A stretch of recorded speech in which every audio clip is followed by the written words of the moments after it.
Something very common that I've seen in Mexican Americans and Latinos, especially younger ones, they've expressed to me that it often feels like they only have one parent, right? Because one parent is off working, and whenever they're home, they're so tired and they're so beat, or they're just disconnected, that they seem to just be another body in the house, right? There's no emotional connection. There's surface level talking, and anything that they may be going through doesn't seem as important, or it seems like they can't even bring it up in any way, right?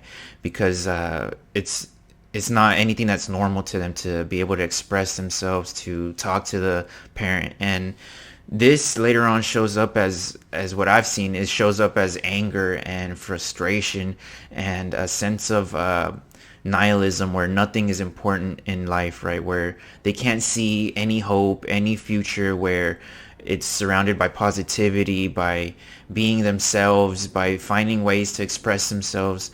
And usually they find themselves just stuck in meaningless jobs with no ways to move up or get ahead in life, right?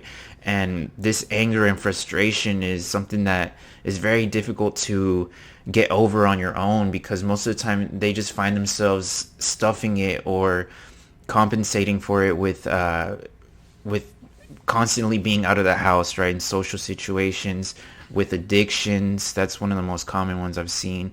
And with seeking that external validation that they don't get at home, because they feel like they're living with one parent or with no connections, right? No emotional connections.